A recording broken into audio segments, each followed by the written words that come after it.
Hello students, मैं Sandeep Singh welcome करता हूं आपके ही अपने channel magnet brains Hindi medium में, जहां पर मिलता है आपको complete school education free of cost. तो जैसा कि हम मिला करते हैं हमारे फिजिक्स सब्जेक्ट के साथ, और इन दिनों हम डिस्कस कर रहे हैं साथ मिलकर के हमारे चैप्टर तरलों के यांत्रिकी गुण की। तो भाई इस चैप्टर के अंदर हमने हर एक छोटे बड़े टॉपिक्स को देखा, समझा, सीखा, एंड उसके साथ साथ हम लोगों ने टॉपिक वाइज न्यूमेरिकल प्रॉब्लम्स को भी कवर अप किया, ताकि हमें हर टॉपिक से आने वाले न्यूमेरिकल के फॉर्मेट्स बन जाए। अब बारी है हमारे एनसीईआरटी के एक्सरसाइज क्वेश्चंस की। तो मैं आपके लिए लेकर के आ गया हूं एनसीईआरटी बुक के एक्सरसाइज क्वेश्चन के सॉल्यूशन को। तो एक एक करके हम पूरे क्वेश्चंस को कवर अप करेंगे, क्योंकि अगर आपको चाहिए बहुत बेहतर तरीके से चैप्टर की तैयारी, तो सबसे बढ़िया तरीका होता है एनसीईआरटी के क्वेश्चंस कवर करना, क्योंकि यहां पर नंबर ऑफ क्वेश्चंस जितने आते हैं वो लगभग सभी कॉन्सेप्ट्स को टच कर लेते हैं जो कि इस चैप्टर में हमें दिए गए होते हैं या फिर हमारे लिए सीखना जरूरी होता है। तो चलिए शुरुआत करते हैं सेशन की, क्योंकि सेशन आपके लिए इंपॉर्टेंट है भाई। अगर आप जेई, नीट, सीयूईटी की प्रिपरेशन कर रहे हैं तब भी, एंड अगर आप बोर्ड की मतलब स्कूल एग्जाम की प्रिपरेशन कर रहे हैं तब भी। तो let's begin this chapter. And सबसे पहले हम अपने क्वेश्चन पे आते हैं, हमारे पहले क्वेश्चन पे। तो ये है हमारा क्वेश्चन, स्पष्ट कीजिए। क्या स्पष्ट करना है?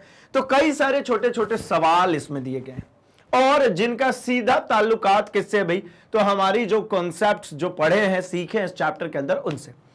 पहला ही सवाल यह है कि पैरों में, चलिए, मस्तिष्क की अपेक्षा मानव के पैरों पर रक्तचाप अधिक होता है। पैरों पर रक्तचाप क्यों अधिक होता है ना? जो ब्लड सर्कुलेशन होती है वो पैरों पर ज्यादा होती है, मस्तिष्क में कम होती है। ऐसा क्यों भाई? हमारा सेम हार्ट है जो कि पंप कर रहा है, जिसकी वजह से ब्लड सर्कुलेशन हमारी पूरी बॉडी में बनी हुई है, तो पैरों पर ज्यादा, ब्रेन में कम। ऐसा क्यों हो रहा है? तो इसका सीधा सिंपल सा कॉन्सेप्ट है कि अगर आप देखें तो हमारे हार्ट से ब्रेन की डिस्टेंस कम है, लेकिन हमारे हार्ट से हमारी पैरों की डिस्टेंस जो होती है वो क्या होती है? ज्यादा होती है। तो हमारे, है ना, इस कंडीशन में जो हमारे जितने भी नस है वो बहुत ही पतली पतली सी नस है, जिसके अंदर से ब्लड मूव हो रहा है। वहां पर ब्लड के चलने के लिए तीन एनर्जीज की जरूरत पड़ती है। एक उनकी स्थितिज ऊर्जा, दूसरी उनकी गतिज ऊर्जा, और तीसरी उनकी दाब ऊर्जा। उसी को तो बीपी, ब्लड प्रेशर के नाम से के टर्म में मेजर किया जाता है, जिससे हमें यह पता चल पाता है कि ब्लड सर्कुलेशन प्रॉपरली हो रहा है कि नहीं हो रहा है बॉडी में। हमारा हार्ट है वो पर्टिकुलरली प्रॉपर तरीके से पंप कर रहा है कि नहीं कर रहा है। यह सब कुछ हम प्रेशर से ही तो कैलकुलेट करके ले आते हैं, है ना, एचजी के टर्म में। तो देखिए आंसर क्या है इसका, कि पैरों के ऊपर रक्त स्तंभ की ऊंचाई मस्तिष्क के ऊपर रक्त स्तंभ की ऊंचाई से अधिक होती। अब जो हमारा पैर है इसकी जो हाइट है, मतलब रक्त स्तंभ का मतलब क्या? रक्त जो जिसके अंदर से नसों के सहारे जो ब्लड ऊपर की तरफ चल रहा है या नीचे की तरफ जा रहा है, वो स्तंभ ज्यादा है। ब्रेन के कंपैरिजन में जब ऊपर जाएंगे तो यहां से ऊपर अब रक्त स्तंभ नहीं है, पैरों के पास से बहुत सारा रक्त स्तंभ होगा, क्योंकि नीचे से लेकर पूरी हमारी हाइट, चूंकि द्रव स्तंभ का दाब गहराई के अनुक्रमानुपाती होता है, अतः पैरों पर रक्त दाब मस्तिष्क के रक्त दाब की तुलना में अधिक है। भाई सीधा सिंपल सी बात है कि हमारा द्रव स्तंभ की दाब, द्रव स्तंभ का दाब, है ना, गहराई के अनुक्रमानुपाती होता है। ये अनुक्रमानुपाती होता है किसके? गहराई के।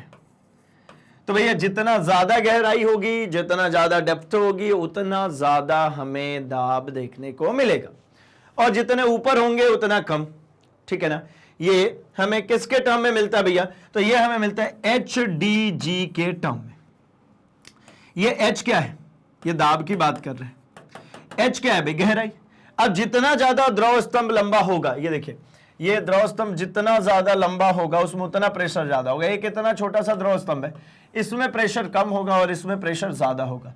अगर दोनों में सेम फ्लूइड भरी है तब भी। क्यों? क्योंकि डी मान लीजिए दोनों में सेम हो गई, जी दोनों में सेम हो गई, क्योंकि डी भैया ब्लड जो है वो उसकी जो घनत्व होगी वो सभी जगह पे समान होगी, तो वो तो सेम हो गया। जी भी सेम होगा क्योंकि वो गुरुत्वीय कांस्टेंट है ना, गुरुत्वीय त्वरण है वो, तो वो कांस्टेंट होगी। बचा कौन? एच। यानी हाइट ज्यादा होगी तो दाब ज्यादा होगा। अगले सवाल पे बढ़ते हैं। सवाल नंबर बी कह रहे हैं कि 6 किलोमीटर ऊंचाई पर वायुमंडलीय दाब समुद्र तल पर वायुमंडलीय दाब का लगभग आधा हो जाता है। यद्यपि वायुमंडल का विस्तार 100 किलोमीटर से अधिक ऊंचाई तक है। ठीक है, हम जब इसको सॉल्व करते हैं, ठीक है ना, तो हमें क्या मिलता है भाई? तो हमें मिलता है कि वायुमंडलीय विस्तार जो है ना, अगर कैलकुलेट करके ले आते हैं तो हमें कितना मिलता है कि 100 किलोमीटर है, क्योंकि 6 किलोमीटर ऊंचाई पर दाब जो है ना वह आधा हो जा रहा है। लेकिन हमें यह पता है कि वायुमंडल का जो विस्तार है वो सिर्फ 100 किलोमीटर नहीं, उससे बहुत ज्यादा है। तो इसका कारण यह है कि जब हम इसको क्वेश्चन को सॉल्व करते हैं, है ना, तो जो डी का जो मान है, जो यहां पर डी का जो मान होता है, डी मतलब घनत्व, मतलब वायुमंडल के घनत्व को हम कांस्टेंट मान करके चलते हैं। वायुमंडल का घनत्व नियत नहीं होता,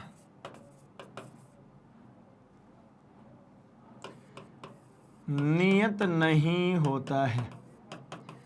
हम मान करके चलते हैं कैसा कि कांस्टेंट, हम मान करके चलते हैं कि हमारा वायुमंडल की जो डेंसिटी है वो कांस्टेंट है, लेकिन हमें भी पता है कि वायुमंडल की डेंसिटी कांस्टेंट नहीं है।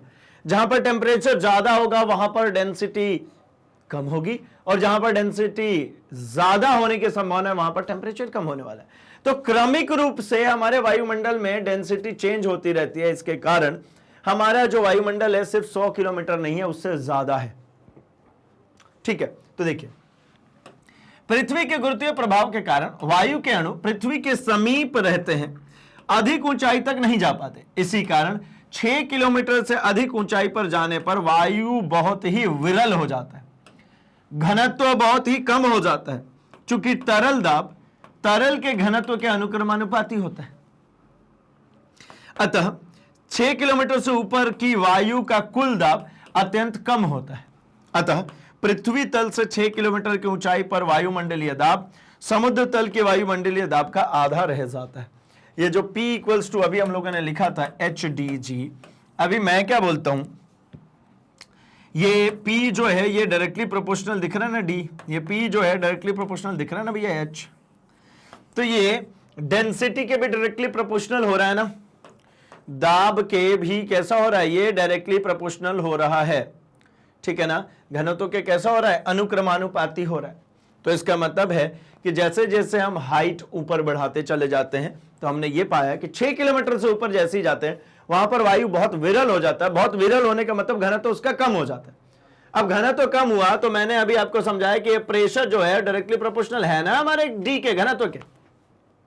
अब घनत्व अगर डिक्रीज हो रहा है, इसका मतलब क्या हो रहा है, प्रेशर भी डिक्रीज होगा, है ना, प्रेशर क्या होगा, डिक्रीज होगा। इसीलिए 6 किलोमीटर से ऊपर जाने पर ही हमें जो हमारा एटमॉस्फेरिक प्रेशर है ना, उसका आधा रह जाता है। समुद्र तल पर एटमॉस्फेरिक प्रेशर किसको कहते हैं भाई, जो 76 सेंटीमीटर, ऐसा लिख लेते हैं, 76 सेंटीमीटर पारे के स्तंभ को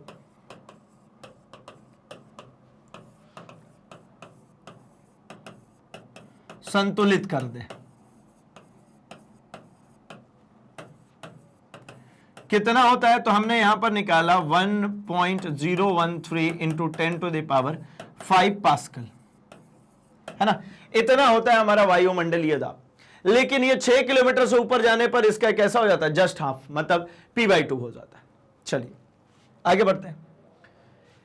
यद्यपि दाब प्रति एकांक क्षेत्रफल पर लगने वाला बल होता है, दाब जो है, प्रेशर जो है, वो प्रति एकांक क्षेत्रफल पर लगने वाला बल होता है, तद्यपि द्रव स्थैतिक दाब एक अदिश राशि है। यहां पे हम क्या कह रहे हैं कि देखिए, दाब जो है ना वो प्रति एकांक क्षेत्रफल पर लगने वाला बल है।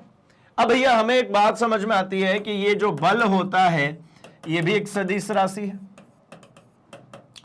और हमारा जो क्षेत्रफल है ये भी हमारा एक सदिश राशि होता है।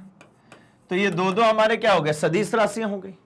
अब दो सदिश राशियों से मिलकर के बना हुआ जो पार्ट होगा, हमारे तो दिमाग में आता है कि वो भी कैसा होगा, सदिश होना चाहिए ना, जिसके फैक्टर ये भी सदिश ये भी सदिश, तो हमें लगता है कि ये सदिश होना चाहिए। लेकिन नहीं, यहां पर जो हमें द्रव स्थैतिकी दाब है,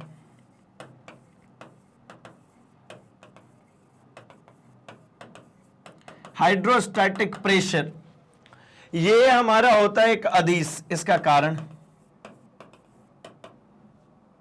तो इसका कारण क्या है भाई? तो इसका कारण यह है कि ये हमारा जो द्रव स्थितिकी दाब है, ये द्रव के अंदर सभी दिशाओं में समान होता है।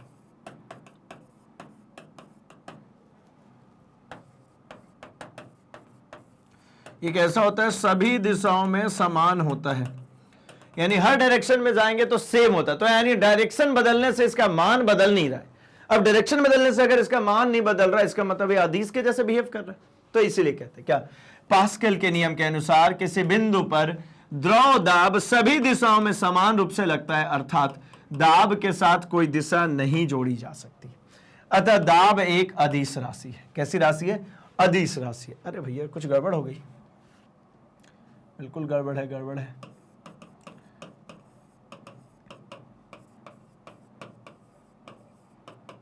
लिखा सब सही है, ऐसा कोई गड़बड़ नहीं है ना? वो 10 बड़ी हो गई थी, है ना? चलो, तो ये क्या हो गया? ये हो गया हमारा कि भैया ये जो है पास्कल्स लॉ के अकॉर्डिंगली किसी फ्लूइड के अंदर, ये पास्कल्स लॉ के अकॉर्डिंगली हम लोगों ने यही तो पढ़ा था, किसी भी फ्लूइड के अंदर कहीं पर भी, यहां पर आप रहो या फिर यहां पर आप रहो, जितना यहां पर पहले वाले जगह पर यहां पर जितना होगा प्रेशर, यहां पर भी प्रेशर जो होगा वो कैसा होगा? सेम होगा। दोनों ही जगहों पर प्रेशर जो है सेम होता है। मतलब पी ए इक्वल्स टू कैसा मिलता है मेरे को? P B. चलिए अगले पॉइंट पे बढ़ते हैं। अगला पॉइंट है, स्पष्ट कीजिए में ही क्वेश्चन नंबर 2 है ना। 3 क्वेश्चन वहां पर थे, अब नया क्वेश्चन आ रहा है हमारा क्वेश्चन नंबर 2। यहां पे हमसे कह रहे हैं कि पारे का कांच के साथ स्पर्श कोण अधिक कोण होता है, जबकि जल का कांच के साथ स्पर्श कोण न्यून कोण होता है। इसका क्या कारण है ना? इसका क्या कारण है? तो इसका कारण देखिए भाई, इसका कारण मैं लिखता हूं, cos theta is equals to होता है T S V minus T S L upon में टी एल वी। ये क्या है? तो चलिए हम इसकी बात करना शुरू करते हैं। अगर आप चैप्टर में बने थे हमारे साथ, तो इसके लिए हम लोगों ने बहुत कुछ सीखा। हमने क्या क्या चीजें सीखा? इधर आते हैं, जरा इधर बात करते हैं।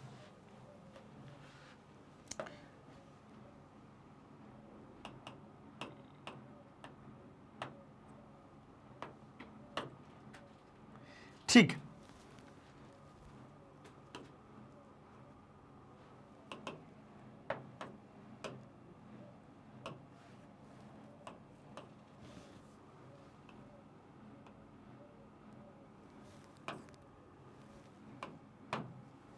एनसीईआरटी का ये सेकेंड क्वेश्चन है हमारा, है ना।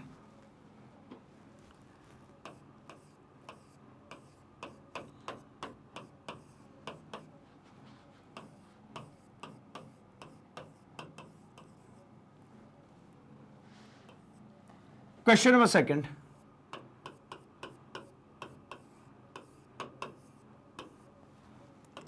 क्या कह रहे हैं? चलिए देखते हैं। इनका कहना यह है कि इन कंडीशंस को समझाइए। कौन कौन से कंडीशन है भाई? तो हमने एक फ्लूइड भरा है,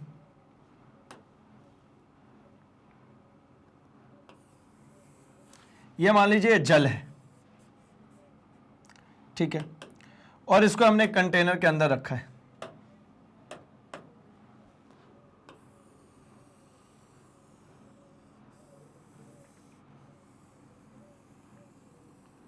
तो जल के केस में हमें पता है कि ये जल इस तरीके से नहीं रहेगा, ये ऐसा रहेगा।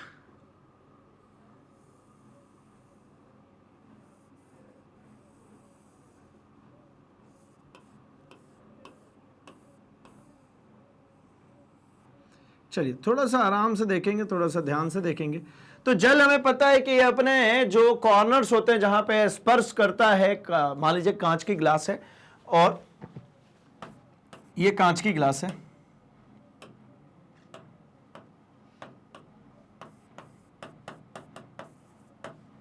और ये जो है हमारा, ये क्या है हमारा? ये हमारा जल है। तो यहां पर एक कॉमन पॉइंट हम मानते हैं M। यहां पर एक कॉमन पॉइंट है m। इस पॉइंट की खासियत क्या है भाई? तो इस पॉइंट की खासियत यह है कि ये हमारे मेनिस्कस के साथ, मतलब ये जो आपको मिला है इसके साथ में, और हमारे जो डूबा हुआ भाग है, इन दोनों के साथ में कोण बनाता है जिसको हम थीटा कहते हैं, जिसको हम स्पर्श कोण के नाम से भी जानते हैं। क्या है भाई? दो टेंजेंट्स बने हैं। एक टेंजेंट है हमारे मेनिस्कस पर। मेनिस्कस क्या होता है भाई? तो हमने कहा कि जब कभी भी किसी द्रव को किसी ग्लास के अंदर में हमने भरा, यानी ग्लास कहने का मतलब है किसी कंटेनर के अंदर हमने भरा, तो अगर इस द्रव का क्या हो रहा है, द्रव का जो ससंजक बल है वो अगर हमारा कम हुआ, असंजक बल ज्यादा हुआ, तो ऐसी कंडीशन में होता क्या है भाई? ये मेनिस्कस जो बनता है वो इस तरीके से बनता है ना। यहां पे क्या हो रहा है? तो यहां पर हमने क्या कहा कि हमारा जो ससंजक बल है ये कम है असंजक बल से। ठीक है, ससंजक बल हमारा कम है असंजक बल से। अब अगर इसी तरीके से मैंने कह दिया आपसे कि भैया ठीक है, ये नहीं, आप तो दूसरा लिक्विड लेकर के हमें बता दीजिए, तो हम दूसरा एक लिक्विड लेते हैं, है ना। हम ले लेते हैं मरकरी।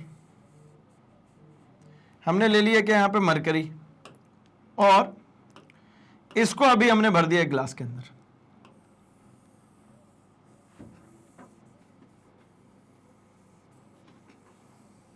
यहां पे देखिएगा गेम कैसे बदलेगा। तो मरकरी के केस में क्या होता है, ये जो सतह बनती है वह सतह ऐसी होती है, मतलब इसका मेनिस्कस इस तरीके से होता है। इस कंडीशन में हम क्या कहते हैं भाई? फिर से एक कॉमन पॉइंट लीजिए यहां पर m। ये m वो कॉमन पॉइंट है जहां पर तीनों ही स्थितियां मौजूद है। कौन कौन सी स्थिति भाई? यहां पर ये कांच भी है, क्या है? ये कांच भी है m पर, ये हमारा पारा भी है, और ये हमारा वायु भी है। यहां पर भी m की अगर बात करते हैं तो इधर में क्या है? ये वायु है, ये हमारा जल भी है, और ये कांच भी है। तीनों चीजों है, तीनों स्थितियां यहां पर होती है। ठीक है ना। तो इस कंडीशन में भी फिर से मैं वही बनाऊंगा यहां पर स्पर्श कोण। तो एक तो स्पर्श रेखा खींची जाती है द्रव में डूबे हुए भाग की तरफ, और दूसरी इस मेनिस्कस पे। तो ये मेनिस्कस तो इधर की तरफ बना, ये बन गया। ये कितना होगा भैया? ये हो गया हमारा थीटा। अब क्या दिख रहा है आपको? ये कब होता है? जब आसंजक बल ज्यादा हो। जब आसंजक बल जो है वो कम हो और ससंजक बल ज्यादा हो। ससंजक बल ज्यादा हो। अब भाई जो पारा है, मरकरी एक मेटल है, उसके अणुओं के बीच, मतलब पारे के ही दूसरे अणु के बीच लगने वाला जो बल होता है उसको हम कहते हैं ससंजक बल। मतलब लिक्विड का या फ्लूइड के ही अणुओं के साथ में लगने वाला जो बल है वो ससंजक बल। फ्लूइड का इस ग्लास के अणुओं के साथ में लगने वाला जो बल है वो असंजक बल। तो यहां पर असंजक बल कम है, ससंजक बल ज्यादा है। तो ये आपको जो देखने को मिला है ये कॉन्वेक्स मिला है। ये कैसा आपको देखने को मिल रहा है? मेनिस्कस। तो ये आपको मेनिस्कस देखने को मिल रहा है आपको अवतल। और ये आपको कैसा मेनिस्कस देखने को मिल रहा है? तो ये मेनिस्कस आपको देखने को मिल रहा है उत्तल। ये कब होता है भाई? जब असंजक बल कम हो। ये कब होता है? जब असंजक बल ज्यादा हो, है ना। अब क्या सवाल में क्या था भैया? तो सवाल में हमसे ये कह रहे थे, है ना, cos थीटा के मान के अकॉर्डिंगली, तो cos theta is equals to TSV minus TSL upon में TLV। ठीक है, अब क्या होगा भाई? तो एक बात समझिए, cos थीटा इस वैल्यू के बराबर होती है जहां पर TSV TLV है क्या? तो ये सरफेस टेंशन है, ठीक है ना। कौन से सतह का? सॉलिड और, ठीक है, किसके किसके? वेपर के। तो देखिए TSV मतलब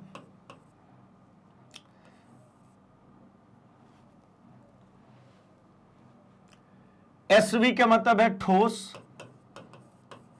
V का मतलब वाष्प, ठीक है, तनाव। TSL का मतलब क्या है भैया?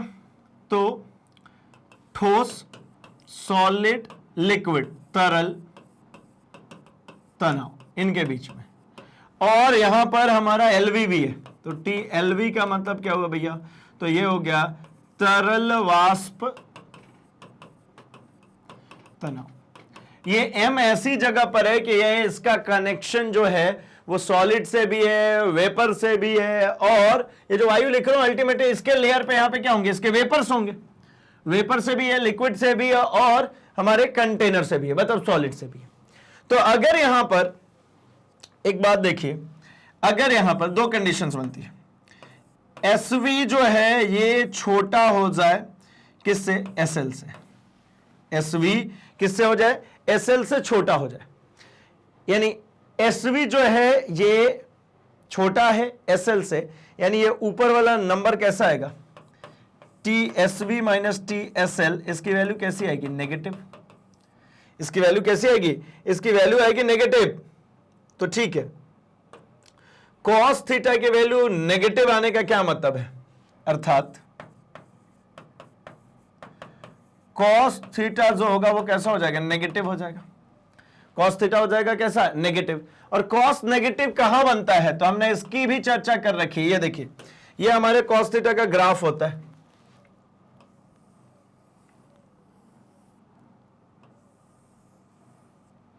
ये हमारा जो है ये 1 है, ये हमारा जो आएगा 0 है, तो ये यहां पर 0 डिग्री है, ये हमारा π/2, ये हमारा है पाई, ये हमारा है 3π/2,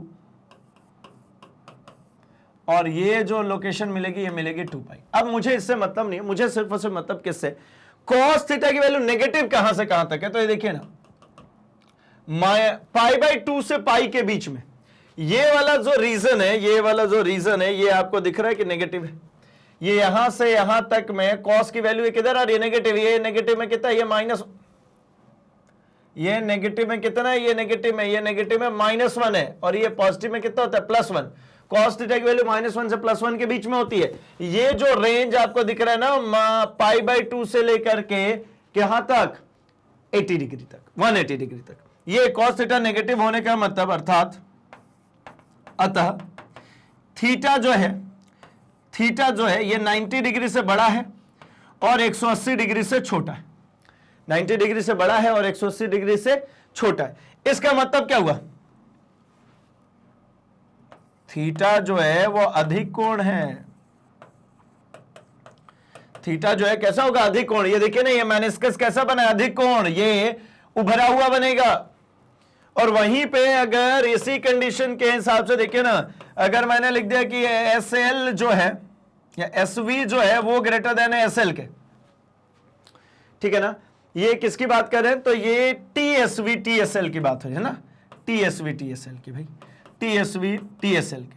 अब TSV TSL से बड़ी हो गई, TSV जो है TSL से बड़ी हो गई, तो cos थीटा की वैल्यू कैसी आएगी, पॉजिटिव, है ना। तो मतलब TSV माइनस TSL ये कैसा होगा, ये होगा पॉजिटिव। ये अगर पॉजिटिव होगा इसका मतलब cos थीटा कैसा हो जाएगा, अर्थात cos थीटा जो हो जाएगा वो हो जाएगा भैया पॉजिटिव। और cos थीटा भैया ये वाली वैल्यू बड़ी है, ये छोटी है, तो बड़े में से छोटा जाएगा तो बड़े का ही साइन आएगा ना, पॉजिटिव ही आएगी ना।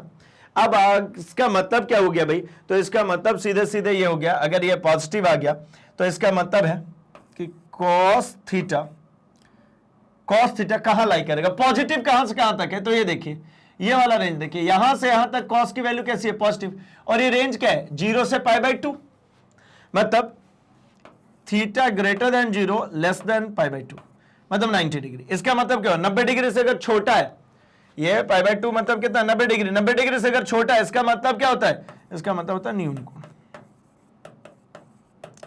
थीटा कैसा रहेगा, न्यून कोण। न्यून कोण बनेगा मतलब ये कौन सा शेप बनेगा, ये वाला बनेगा, ये अवतल वाला, ठीक है। ये कौन सा शेप बन रहा है, ये अवतल वाला।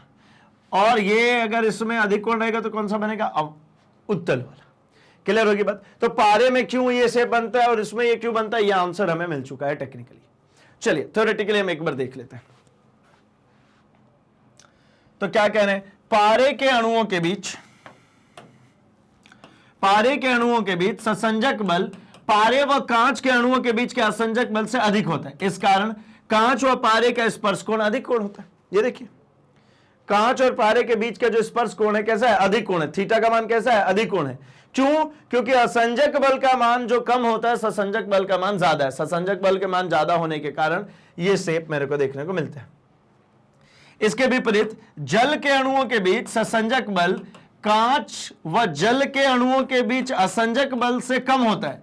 अतः इस कारण जल तथा कांच के बीच स्पर्श कोण न्यून कोण होता है।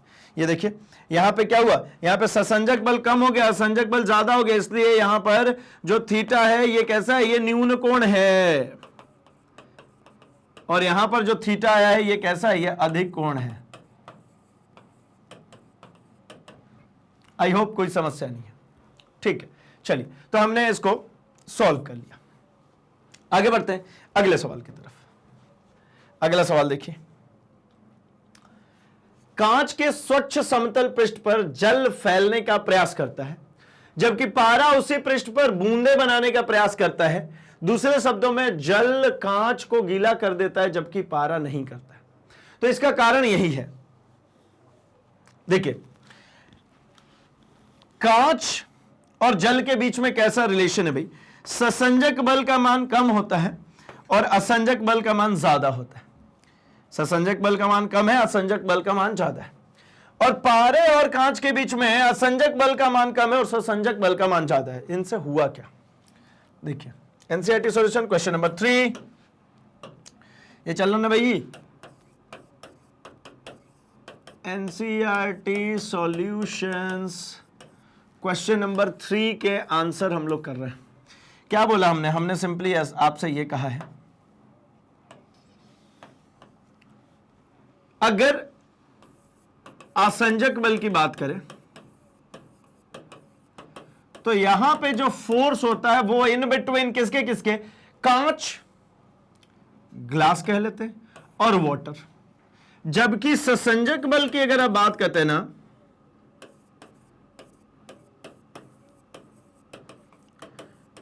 तो अगर कांच के लिए बात करें, कांच के लिए तो फोर्स किसमें भैया, तो ग्लासी ग्लास में, ग्लास में। अगर पानी के लिए बात करूं ससंजक बल, तो फोर्स किसमें, वाटर का, वाटर के ही साथ में। जल के अणुओं का ससंजक बल का मतलब क्या है, तो अगर मैं जल की बात करता हूं, इसकी बात करूं, तो जल के अणुओं का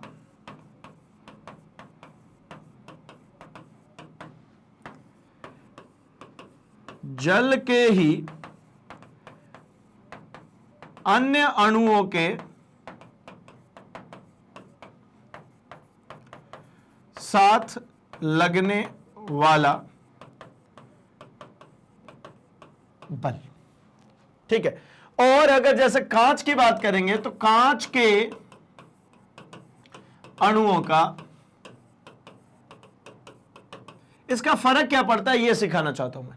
कांच के अणुओं का कांच के ही अन्य अणुओं के साथ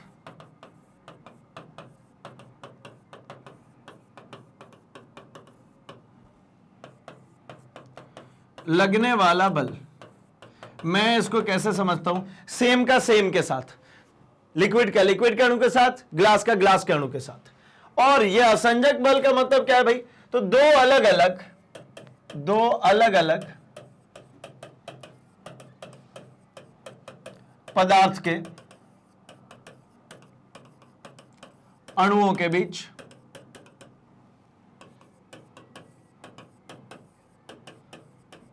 लगने वाला बल। अब एक बात बताइए, ये जी जी लिखा था मतलब क्या, फोर्स ग्लास के अणु के साथ। डब्ल्यू डब्ल्यू लिखा मतलब फोर्स वाटर के अणु के साथ। यहां पे लिखा है एफ जी डब्ल्यू, तो जी डब्ल्यू का मतलब क्या, ग्लास का वाटर के साथ में। अब एक बात बताइए, अगर मैं कहता हूं कि दो चीजें हैं, कैसी, तो एक चीज ये है कि हमारे ये टीममेट्स हुए, जरा समझिएगा आराम से, ये नीली टीममेट्स हो गई और एक इधर में पीली टीममेट्स बनाते हैं। अब क्या हुआ, ये और ये दोनों तरफ दो टीमें हैं, है ना, ये ए और ये बी। अब ये बी के अंदर ही अंदर जो इन दोनों के बीच में आपस में बॉन्डिंग होगी वो बी की बॉन्डिंग है, ए के इन तीनों के बीच में जो बॉन्डिंग होगी वो ए की बॉन्डिंग है, ठीक है। लेकिन अगर ए की आपसिक बॉन्डिंग ये जो है ये अगर कमजोर पड़ेगी तो ये इसमें से एक को उठा के ले जाएगा। क्या करेगा भाई, एक को उठा करके क्या किया, ले गया अपने साथ, एक को यहां से उठाया और ले गया अपने साथ, यहां 3 हो गए। अब जो ये इसके साथ में बॉन्डिंग बना ली है, पीले वाले ने नीले वाले के साथ में बॉन्डिंग जो बनाई, वो कैसी बॉन्डिंग होगी, तो आप कहोगे ना ये FAB है, ए और बी ने कोलैब कर लिया। कब होगा, जब ए का प्लेयर कोई कमजोर रहेगा तभी होगा। ए के टीम का कोई कमजोर बंदा था तब तो ये बी वाला उठा के ले गया ना। अगर मैं ऐसा कहता हूं कि ना ऐसी कोई बात ही नहीं है, हमारा ए इतना स्ट्रांग है कि बी वाला कितनी भी जोर लगा ले ये इसके साथ जुड़ने नहीं जा रहा है, तो जब ए वाला हमारा बी के साथ में किसी भी हाल में जुड़ने नहीं आएगा तो इसका मतलब मैं कहूंगा कि इनके भी बीच, ए के अपोजिट टीममेट्स के बीच में जो फोर्स लगता है उसको हम कहते हैं ससंजक बल। इसका क्या है, ये ससंजक बल, इसका भी ये क्या होने वाला, ये भी ससंजक बल। दोनों के ही अपने अपने में जो लग रहा है बल वो ससंजक बल है, लेकिन इन दोनों के बीच में जो फोर्स लगेगा वो आसंजक है। अब बताओ भैया कब कोलैब होगा, जब ससंजक बल कमजोर हो, असंजक बल ज्यादा हो। तो यहां पे मैं कहता हूं कांच को पानी गीला कर देता है। अब बताओ अब क्या होगा, इसका क्या मतलब हुआ, तो इसका मतलब आप ये कहोगे ना कि आसंजक बल जो है यहां पर, आसंजक बल जो है यहां पर वो ज्यादा है, ससंजक बल जो है यहां पर वो कम है। मतलब हमारा ये दोनों ग्लास और वाटर के, है ना, यहां पर ये ग्लास है और ये वाटर है, ये वाटर के मॉलिक्यूल्स डले हुए हैं, ये ग्लास के मॉलिक्यूल्स डले हुए हैं। अब ये इतने स्ट्रांग नहीं है कि एक दूसरे के साथ शेयरिंग ना करें, तो ये क्या करते हैं, ये शेयरिंग करते हैं, इसके इधर चले गया, इसके इधर आ गया। मतलब कुल मिला जुला करके ये हुआ कि भैया वाटर ने ग्लास को गीला कर दिया। ठीक है, कब, जब असंजक बल ज्यादा हो, दो अलग अलग लोगों के बीच में लगने वाला फोर्स ज्यादा होगा तो वो ज्यादा इफेक्टिव होगा। और अगर यही बात करते हैं पारा के साथ में, किसके साथ में, पारा और कांच, तो पारा और कांच में आपको क्या समझ में आ रहा है, तो आप कहोगे कि अच्छा ये जो पारा है इसका ससंजक बल बहुत ज्यादा है इसके आसंजक बल से। ससंजक बल जो है वो आसंजक बल से कैसा है, ज्यादा है, तो ये स्ट्रांगली बाइंड अप है, ये स्ट्रांगली बाइंड अप है पारे के अपने अणु। तो ये क्यों जाएंगे कांच के पास, मैं कह रहा हूं ये बहुत ज्यादा स्ट्रांग है तो ये क्रॉस नहीं करेंगे, ये कोई तोड़ के नहीं ले जा पाएगा, तो इसीलिए ये नहीं गीला कर पाता। मतलब ससंजक बल आसंजक बल से ज्यादा और यहां पर आसंजक बल ससंजक बल से ज्यादा। आइए आंसर देखते हैं। तो पारे के अणुओं के बीच ससंजक बल पारे के कांच के अणुओं के बीच आसंजक बल से अधिक होता है। मतलब यहां पर फोर्स जो होगा हमारे पारे के अंदर वो ज्यादा है, फोर्स जो होगा पारा और ग्लास के बीच में, उससे खत्म हो गई बात। अब क्या भाई, इस कारण कांच व पारे का स्पर्श कोण अधिक कोण होता है, ठीक है, और इसके विपरीत जल के अणुओं के बीच ससंजक बल कांच के जल के अणुओं के बीच ससंजक बल के मान से कम होता है। अच्छा, असंजक और ससंजक, ठीक है, तो फोर्स ऑफ वाटर कम होता है, force of water and glass, पानी और ग्लास के बीच में जो बल लगेगा मतलब असंजक बल होगा उससे ससंजक बल कम होता है, इसीलिए ये गीला कर देता है। इस कारण जल तथा कांच के बीच स्पर्श कोण न्यून कोण होता है ना, इसी कारण वो गीला कर देता है। या फिर दूसरे लैंग्वेज में कहें तो ये न्यून कोण होता है ना, न्यून कोण होगा तो मतलब ये फैलेगा, और ये अधिक कोण होता है इसका मतलब कैसा होगा, तो बूंद बनाएगा।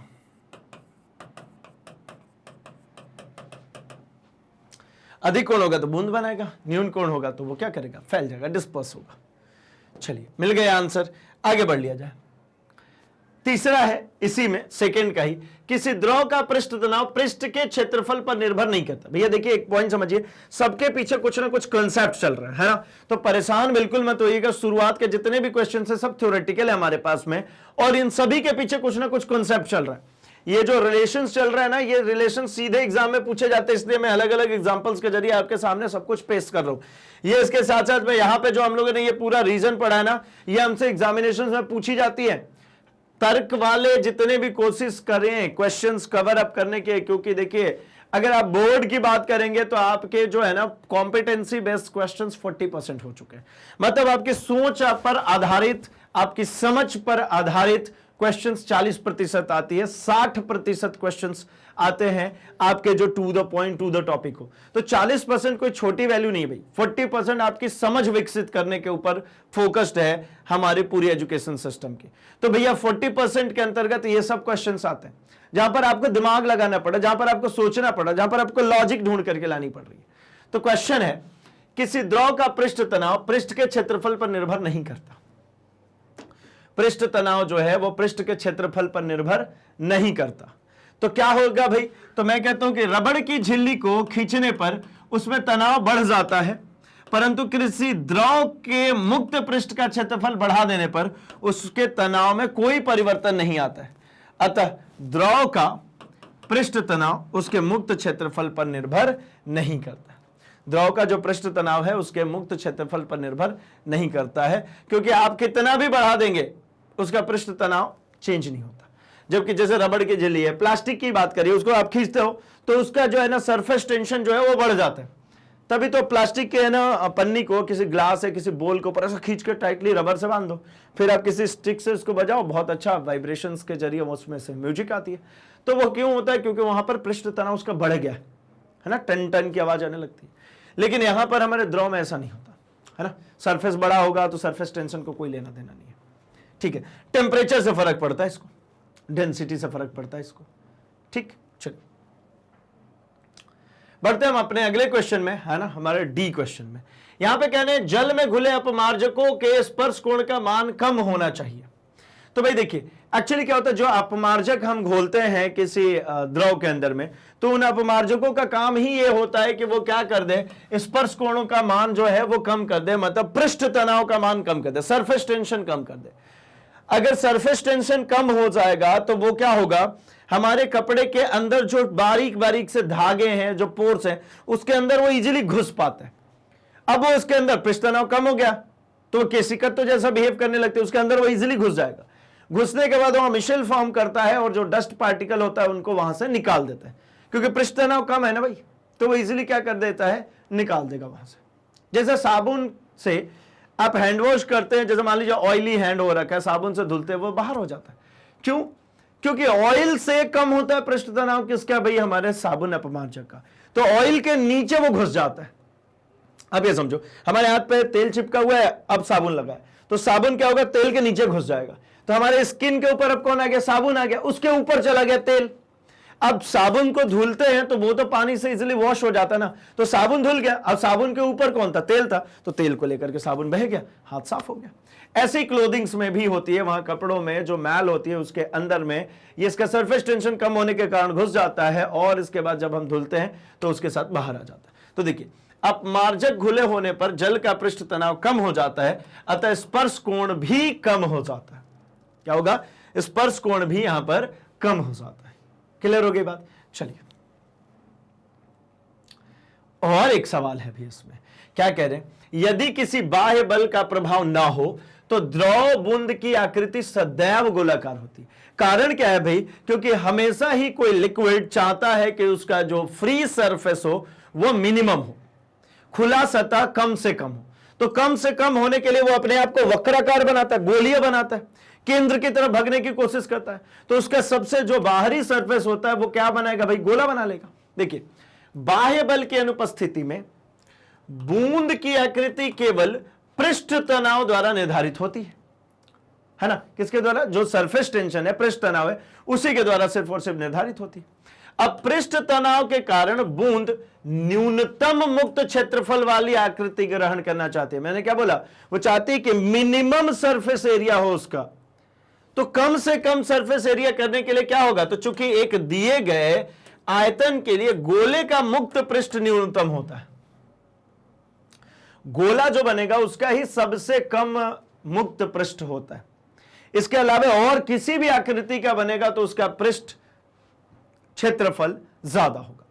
तो पृष्ठीय क्षेत्रफल कम करने के लिए उसने क्या बना लिया, गोला। अतः बूंद की आकृति पूर्ण गोलाकार हो जाती है। इसीलिए बूंद हमेशा कैसा बनाने की कोशिश करता है खुद को, पूर्ण गोलाकार। ठीक है ना, ये ज्योमेट्रिकली प्रूव्ड है कि भैया जो है ना, जो हमारा गोला होता है उसका जो पृष्ठीय क्षेत्रफल होता है वो कम होता है। चलिए, तो ये भी क्लियर हो गया कि अगर कोई दूसरा प्रभाव, कोई दूसरा बल नहीं लग रहा हो तो बूंद की आकृति हमेशा कैसी होगी, गोलीय होगी, गोलाकार होगी।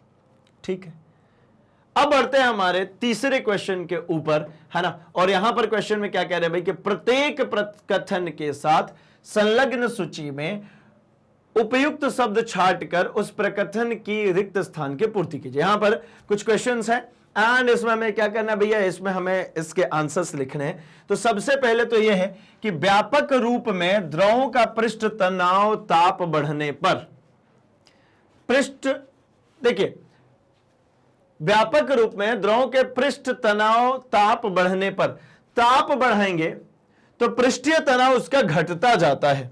क्या होते जाता है, घटते जाता है। पृष्ठीय तनाव घटेगा क्योंकि आपने जब टेम्परेचर बढ़ाया तो डेंसिटी कम हो जाती है, ताप बढ़ाने पे घनत्व कम होता है, और घनत्व कम होगा इसका मतलब पृष्ठ तनाव क्या हो जाएगा, घटेगा। अगला, गैसों की श्यानता ताप बढ़ाने पर, गैस जो है अगर टेम्परेचर बढ़ाएंगे तो उनकी श्यानता पे क्या असर पड़ेगा, जबकि द्रवों की श्यानता ताप बढ़ाने पर, तो भैया देखिए बढ़ती और घटती दो ही ऑप्शन है इसमें गिवन है। तो होना क्या है, श्यानता बढ़ती है गैसों की, क्या करेंगे, ताप बढ़ाएंगे तो, और ये अभी हमने पढ़ी बात की डेंसिटी क्या हो जाती है, कम हो जाती है, मतलब ये घटती है।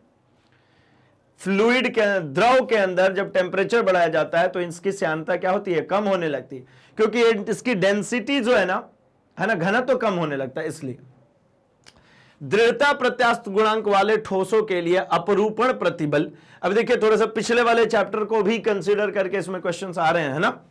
दृढ़ता प्रत्यास्थ गुणांक वाले ठोसों के लिए अपरूपण प्रतिबल खाली स्थान, मतलब अपरूपण विकृति या अपरूपण विकृति की दर के अनुक्रमानुपाती होते हैं, जबकि द्रवों के लिए वह खाली स्थान के अनुक्रमानुपाती होता है। तो देखिए प्रत्यास्थ गुणांक वाले जो ठोस होते हैं उनके अपरूपण प्रतिबल अपरूपण विकृति के अनुक्रमानुपाती होता है ना। अपरूपण प्रतिबल बटा में, देखिए ये क्या होता है, अपरूपण प्रतिबल बटा में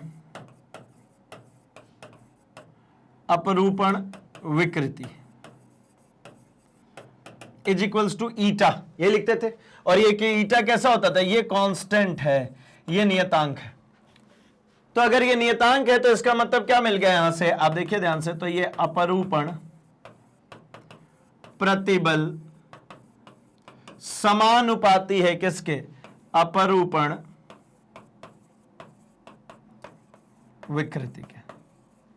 अपरूपण प्रतिबल किसके समानुपाती है, अपरूपण विकृति के। तो क्या हो गया भाई, दृढ़ता प्रत्यास्थता गुणांक, ये ईटा क्या, यही है दृढ़ता प्रत्यास्थता गुणांक, है ना।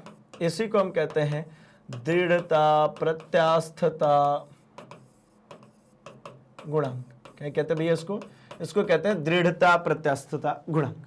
ठीक है, तो दृढ़ता प्रत्यास्थता गुणांक वाले ठोस के लिए अपरूपण प्रतिबल अपरूपण विकृति के अनुक्रमानुपाती होता है, जबकि द्रवों के लिए वह अपरूपण विकृति के दर के अनुक्रमानुपाती होता है।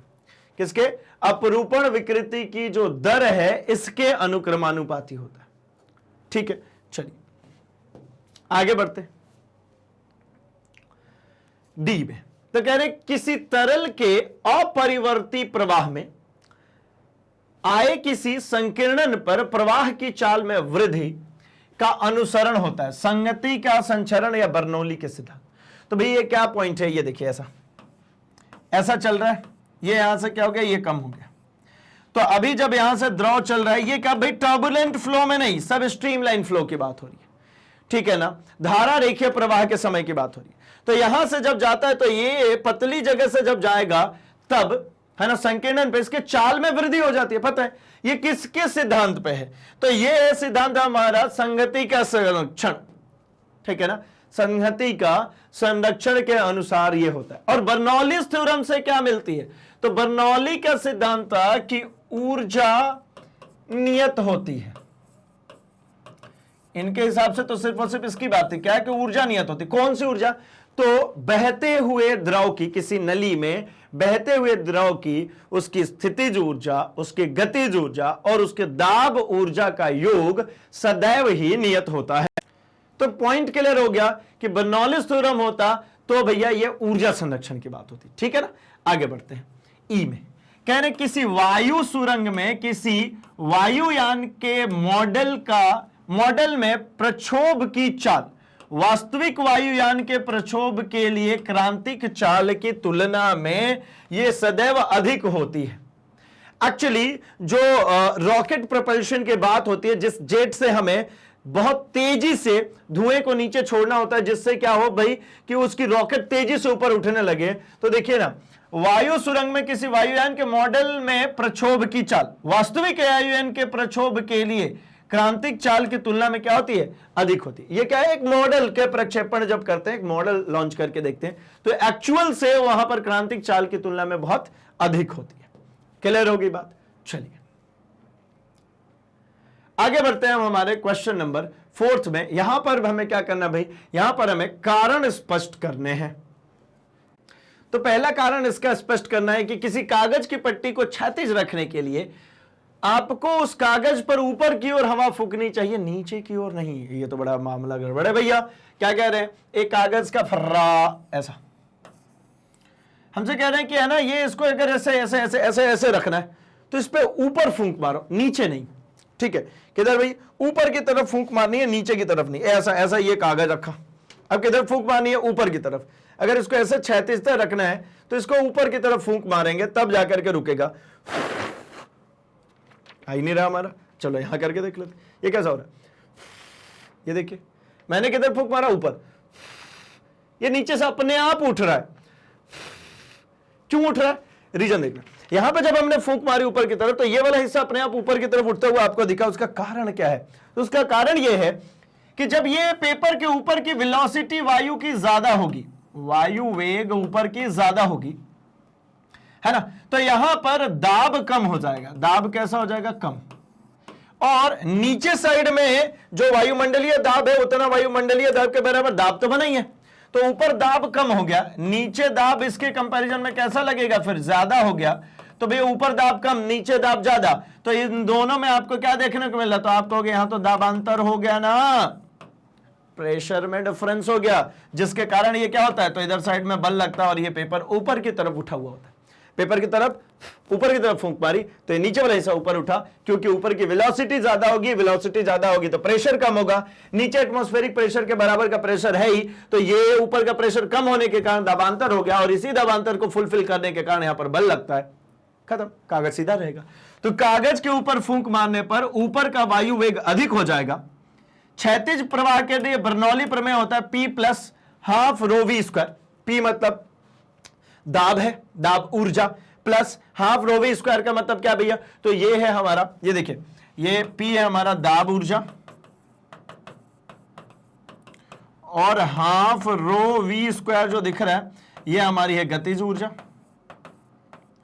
समटाइम्स यही फॉर्म आपको ऐसा भी दिख जाता है हाफ डी वी स्क्वायर, तो घबराएंगे नहीं, है ना। डी घनत्व है, रो घनत्व है। ठीक है, चलिए, तो इसके अनुसार कागज के ऊपर वायु दाब नीचे की तुलना में क्या हो जाता है? कम हो जाता है। ऊपर का जो होगा क्या होगा? दाब जो है वो कम हो गया नीचे की तुलना में। इससे कागज पर उत्थापक बल, ये जो बल लग रहा है ना, ये जो फोर्स मैंने ये लिखा है, इसको कहते हैं उत्थापक बल।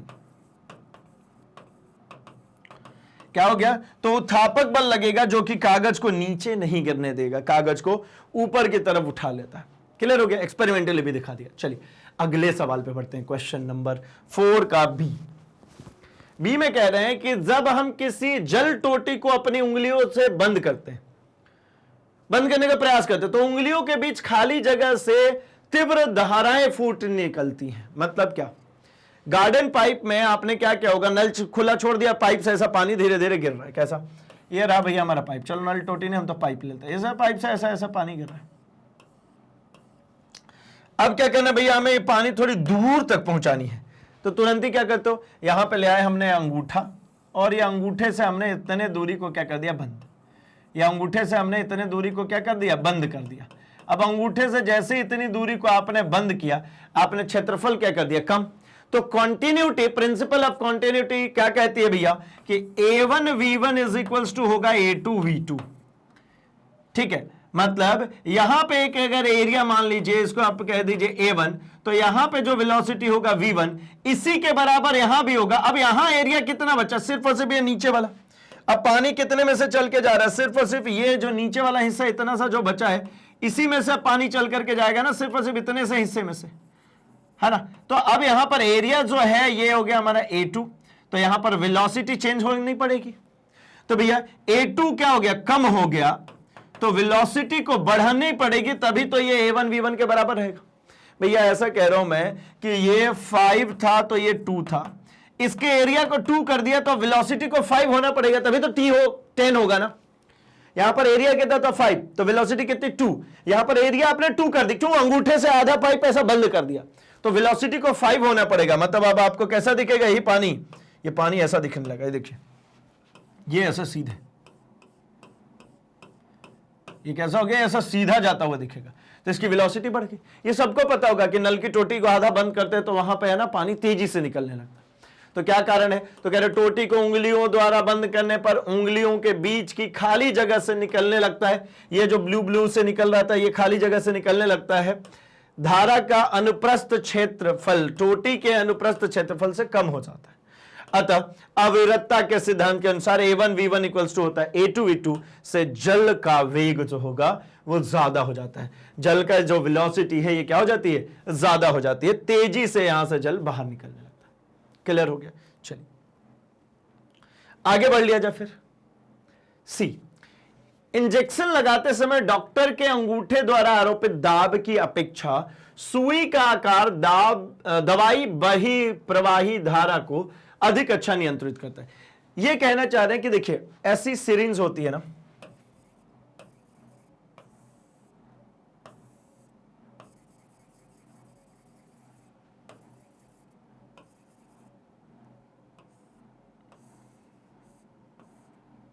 और यहां पे क्या लगी होती है, एक ऐसी बारीक सी नीडल लगी होती है। अब यहां पे एक पिस्टन भी लगा है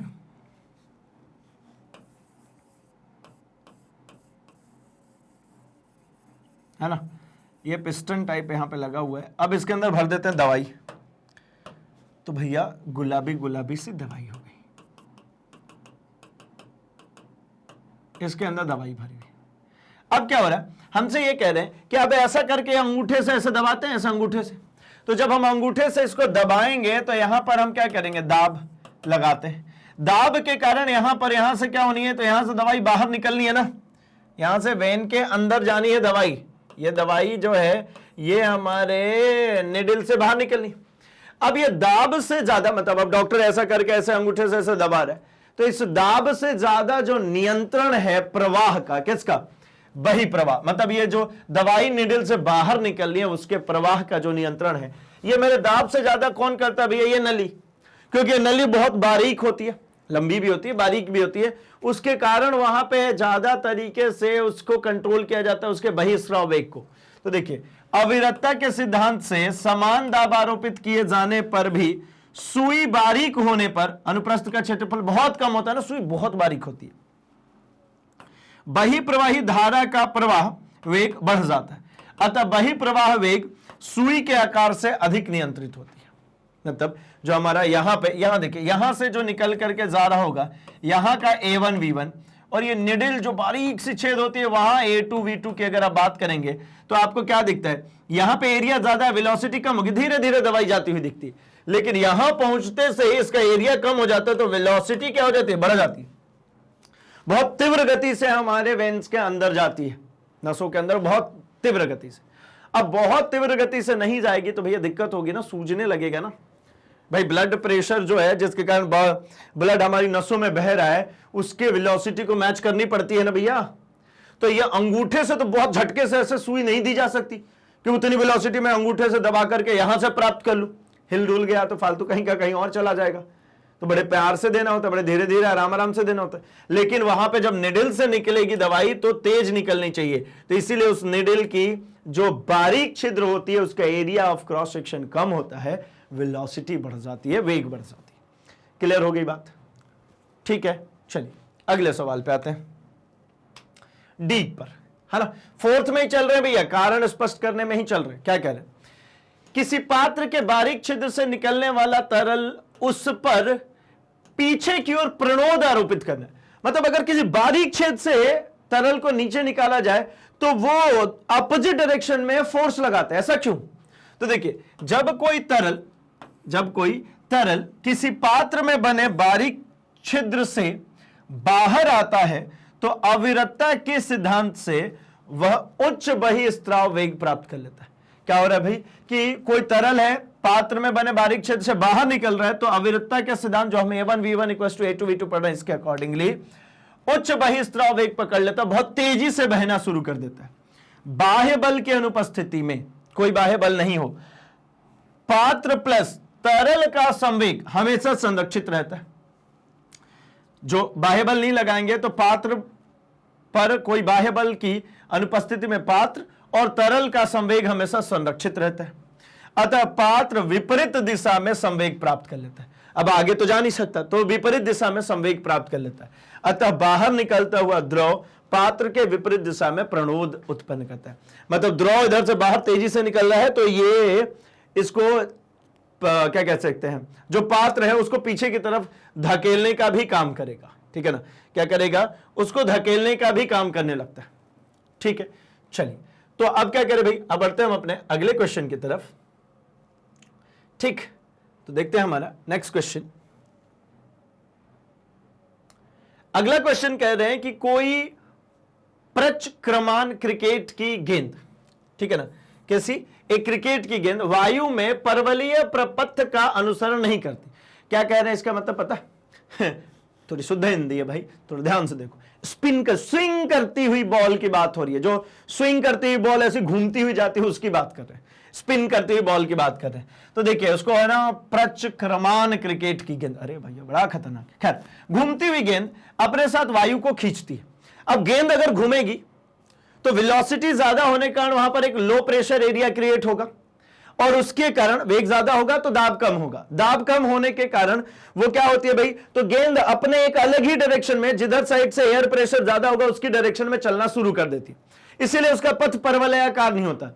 जो आप क्रिकेट में सुनते हो ना कि अरे यार आज पिच है ना, वहां पे गेंद हवा में लहरा रही है। अब गेंद हवा में कैसे लहराएगी भाई? एक तो स्पिन समझ में आता है कि बॉल को ऐसा घूमता हुआ फेंका है हमने, तो जहां डिप करेगा वहां से उस डायरेक्शन में वो मूव हो जाती है, स्पिनिंग समझ में। स्विंग जो होती है हवा में ऐसे लहराती हुई जा रही है, उसका क्या मतलब है? तो अगर बॉल को स्विंग करा है, उसको गोल घूमता हुआ भेजा है हमने, तो ऐसा गोल घूमते हुए जाने के कारण बीच में क्या होगा, उसके बॉल के ऊपर लो प्रेशर एरिया क्रिएट होता है, जिसके कारण उसका पथ परवलयाकार नहीं रह जाता। जैसा हमको पता है कि किसी प्रोजेक्टाइल का पथ हमेशा परवलयाकार होता है। एक पत्थर अगर हमने ऐसा फेंका है तो उसका पथ कैसा होता है? परवलयाकार होता है, ऐसे जाकर के ऐसे ही गिरेगा। लेकिन ये बॉल परवलयाकार नहीं होता। कब भाई? जब वो स्विंग करती हुई बॉल जाती है तो वो परवलयाकार नहीं होती, है ना। क्यों? तो देखिए, घूमती हुई गेंद अपने साथ वायु को खींचती है, अतः गेंद के ऊपर तथा नीचे वायु के वेग में अंतर आ जाता है। मैंने क्या बोला? घूमती हुई गेंद है, ऊपर और नीचे गेंद के वायु के वेग में अंतर आ गया, जो कागज वाले पे भी कर रहे तो वैसे ही। अतः दाबों में भी अंतर आ जाएगा, दाबांतर हो गया ना भाई। इसके कारण गेंद पर भार के अतिरिक्त एक अन्य बल भी लगने लगता है और गेंद के पथ को परवलयाकार नहीं रहने देता है।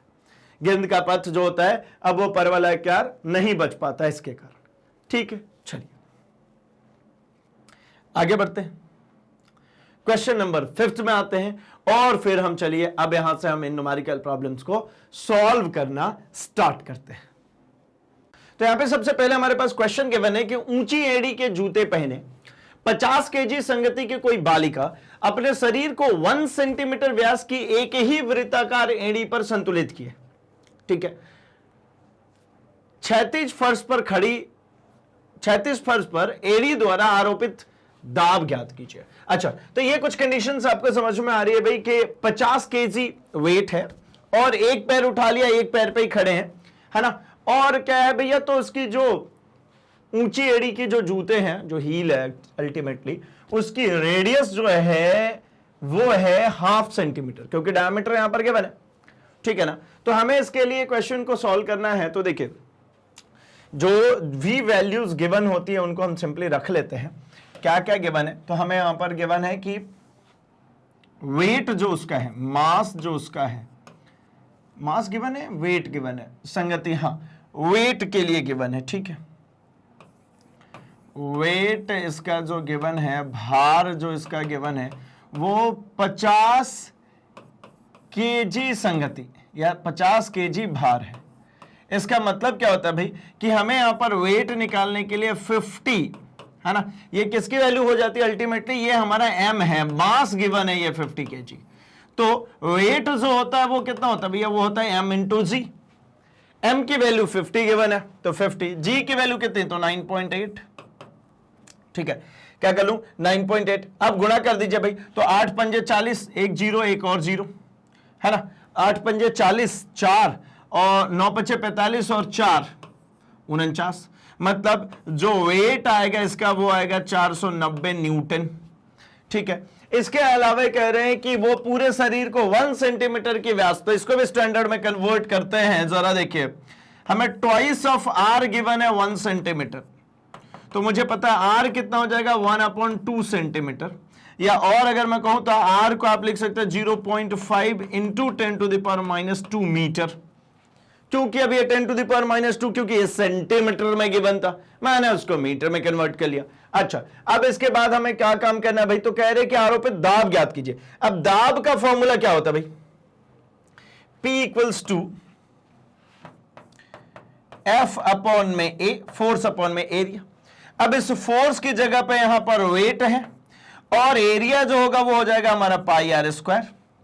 वेट कितना है, तो वेट हमें पता है 490 गिवन है, और एरिया के लिए हमें गिवन तो नहीं है लेकिन 3.14 रख देता हूं मैं पाई की वैल्यू।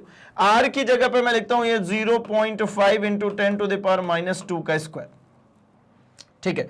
तो ये जो प्रेशर की जो वैल्यू है ना, ये जो प्रेशर की वैल्यू है हमारी फाइनली कितनी मिल जाएगी, तो ये हो जाएगा हमारा 624 क्रॉस 10⁶ न्यूटन पर स्क्वायर मीटर। कितना, 6.24 इंटू 10⁶ न्यूटन पर स्क्वायर मीटर, या पास्कल भी लिख सकते हैं, इसकी यूनिट आप चाहें तो सिंपली पास्कल भी लिख सकते हैं। क्लियर होगी बात। तो सवाल बड़े ही आसान से होते हैं इसमें, है ना, कोई टफ टिपिकल टाइप का कोई सवाल होता नहीं है, ठीक है। आपको सिंपली है ना जो भी गिवन डेटा वो रखिए, आंसर मिल जाता है, ठीक। चलिए नेक्स्ट क्वेश्चन पे मैं पहुंचता हूं, अगले सवाल पे आते हैं, ठीक है। ये हम लोगों ने निकाले 6.2 इंटू 10⁶ पास्कल, ठीक। आते हम अगले सवाल पे। टॉरिसिली के वायु दाब मापी में पारे का उपयोग किया गया था। जो टॉरिसिली ने बनाया था भैया वायु दाब मापी, है ना, उसमें क्या यूज किया था उन्होंने पारा, मरकरी यूज किया था, है ना, जिसका मेनिस्कस हम लोगों ने देखा था कि जिसका मेनिस्कस उत्तल होता है, ठीक है। वो द्रव नीचे की तरफ, अगर हमने किसी कंटेनर में रखा है उसमें की नली डालते हैं तो उसमें नीचे की तरफ द्रव डूबता है, तो उन्होंने क्या किया था, पारे का उपयोग किया था। पास्कल ने भी इसी तरीके से काम किया और वायु दाब मापी 984 केजी पर क्यूबिक मीटर घनत्व की एक फ्रेंच शराब का उपयोग करके बनाया, ठीक है। समान वायुमंडलीय दाब के लिए शराब स्तंभ की ऊंचाई ज्ञात कीजिए। अब उन्होंने क्या किया, पारे की जगह शराब डाल दिया भाई, है ना। अब ये लोग भी तो फ्रस्ट्रेटेड होते होंगे ना, तो भाई इनने रखी थी फ्रेंच शराब, निकाली मस्त फ्रिज में से, है ना, और पीने से पहले सोची होगी कि एक काम करते हैं यार, क्यों ना ये जो टॉरिसिली ने बना के पारा वारा भरा था ना उसमें शराब डाल देते हैं, या फिर पीने के बाद किया होगा, चलो कैसे भी किया हो, हम तो क्वेश्चन सॉल्व करते हैं। हमारे लिए जो यहां पर गिवन डेटा है उसको अगर ध्यान से देखें तो हमारे पास घनत्व गिवन है शराब की, ठीक है ना। क्या क्या गिवन है, मैं आपके लिए क्या बोलता हूं कि सिर्फ आप दिया गया है लिखिए, आपका सब सॉल्व हो जाता है। दिया गया है, क्या दिया गया भाई, तो शराब का घनत्व दिया गया है, ठीक है। तो D का मान हमारे पास में है यहां पर 984 केजी पर क्यूबिक मीटर। अच्छा, अब कह रहे हैं कि समान वायुमंडलीय दाब के लिए शराब स्तंभ की ऊंचाई ज्ञात कीजिए, ठीक है ना। तो ये अल्टीमेटली क्या होगा, तो P = हमें पता है HDG होता है, ठीक है। क्या होता है, HDG।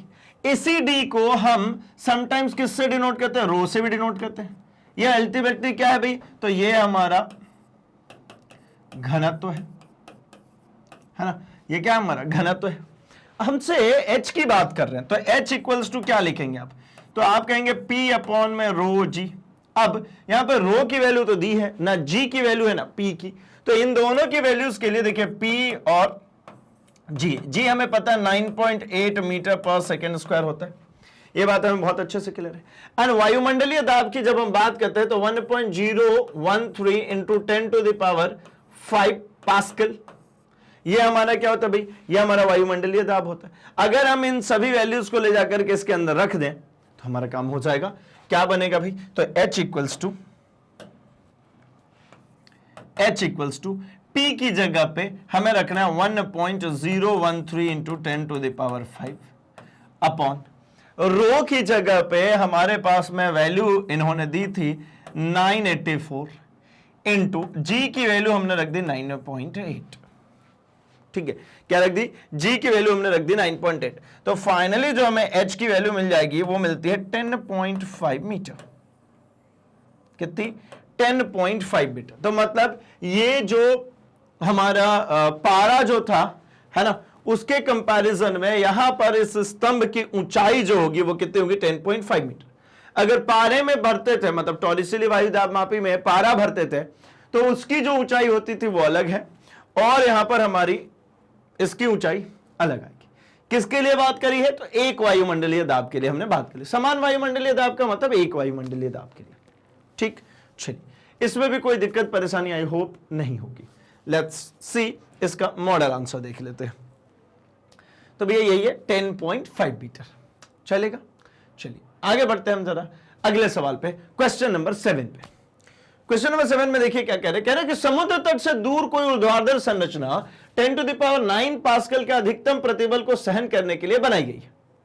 मतलब समुद्र तट से दूर, इसका क्या मतलब है कि हम समुद्र के किनारे से दूरी पर कोई एक संरचना बना रहे हैं जो कि 10⁹ पास्कल का अधिकतम प्रतिबल सहन कर सकता है, उस पर इतना प्रेशर वो सहन कर सकता है। ठीक है, क्या यह संरचना किसी महासागर के भीतर तेल कूप के शिखर पर रखे जाने के लिए उपयुक्त है। महासागर की गहराई लगभग 3 किलोमीटर है, और यहां पर कह रहे समुद्री धाराओं की जो है उपेक्षा करें। क्या कहना चाह रहे हैं आप समझ पा रहे होंगे, एक कंटेनर है, तेल कूप है एक, उसका ये ढक्कन है, मैं तो ऐसे ही बोल देता हूं, है ना, ऊर्ध्वाधर संरचना मतलब ये एक ढक्कन है। ठीक है ना, ये ऐसा, ये हमारा एक ऐसा ढक्कन है। ठीक है, इसको बनाई गई है काय के लिए, तो इसके लिए हमने देखा कि ये इसके ऊपर जो प्रेशर लगने वाला है, ये अधिकतम प्रेशर जो है ना वो 10⁹ पास्कल का ये क्या कर सकता है, झेल सकता है। अब कह रहे हैं कि समुद्र के अंदर एक तेलकूप है, ये ऐसा एक तेलकूप है, इस तेलकूप के ऊपर इस संरचना को ले आकर के रख दिया जाए, ऐसा ले आकर रख देते, और ये पूरा सिस्टम, पूरा ही सिस्टम हमारा जो है ये कहां पे चला गया भाई, तो ये पूरा का पूरा सिस्टम हमारा, ये पूरा का पूरा सिस्टम हमारा समुद्र के अंदर है। ये पूरा का पूरा सिस्टम कहां पर है, समुद्र के अंदर है। अब समुद्र की सतह से इसकी अगर ऊंचाई की बात करिए, रहा ये था हमारा, है ना, ये हमारा तेलकूप था जिसके ऊपर ले आकर के रखा है। अब इस सतह से यहां तक की जो ऊंचाई है वो कह रहे हैं 3 किलोमीटर है। यानी अब इसको हटाता हूं, ये जब खुले में रख करके बनाया गया था जहां पर, वहां पर इसने अधिकतम दाब 10⁹ पास्कल सहन करनी थी। इसको समुद्र के अंदर इतना डुबाया जाए, ये 3 किलोमीटर की ऊर्ध्वाधर स्तंभ है इसके ऊपर, द्रव स्तंभ, तो ये द्रव स्तंभ इसके ऊपर प्रेशर बढ़ाएगा, है ना। तो यहां पे इसके पास में जो वायुमंडलीय दाब है और इसके बाद में इस लिक्विड का, इस समुद्री जल का भी प्रेशर इसके ऊपर पड़ेगा, है ना। नहीं तो आप पता चले बहुत ही पतला सा आप बनाइए, और नीचे गहराई में जैसे जैसे जाएंगे तो ये जो होता है समुद्र की गहराई में जाने पर दाब बढ़ता जाता है। अब दाब समुद्र की गहराई में जाते जाते जब बढ़ेगा तो भैया इसके ऊपर दिक्कत आएगी ना, ये मुड़ जाएगा, टेढ़ा हो जाएगा। तो इसलिए ये पूछ रहे हैं कि क्या मैं तेलकूप में रखकर के इसको समुद्र के अंदर डालूं तो ये सहन कर जाएगा। तो चलिए हम इसके लिए सबसे पहले काम कर लेते हैं। हम सबसे पहले तो ये कैलकुलेट कर लेते हैं कि 3 किलोमीटर की गहराई में, अल्टीमेटली यही सवाल है, 3 किलोमीटर की गहराई में महासागर के कितना द्रव द्वारा प्रेशर लगाया जाएगा, कितना दाब होगा। 3 किलोमीटर पर जो दाब है ना, वो अगर कम हुआ 10⁹ से, 3 किलोमीटर गहराई में जाने पर जो दाब लगेगा वो 10⁹ पास्कल के दाब से अगर कम हुआ, तो इसका मतलब इसको हम रख सकते हैं, है ना, इसको क्या कर सकते हैं, रख सकते हैं। और अगर यहां का जो दाब है, ये दाब जो है ये अगर ज्यादा हो गया तो भैया नहीं रख सकते, है ना, ये तो मुड़ जाएगा, पिचक जाएगा, ऊर्ध्वाधर संरचना है भाई। तो देखिए इसके लिए हम नॉर्मली क्या कैलकुलेशंस बनाते हैं, तो हम कह रहे हैं कि भैया हम पहले प्रेशर निकाल लेते हैं। तो अगर हमने प्रेशर निकालनी है, ठीक है, तो क्या गिवन है भाई, इसका कोई काम नहीं है, आखिरी में कंपैरिजन के लिए आएगा। ये क्या होगा, आखिरी में कंपैरिजन के लिए आएगा। तो मैं कहता हूं कि 3 किलोमीटर नीचे, 3 किलोमीटर गहराई में, 3 किलोमीटर गहराई में ये जो ऊर्ध्वाधर है ना, ऊर्ध्वाधर संरचना,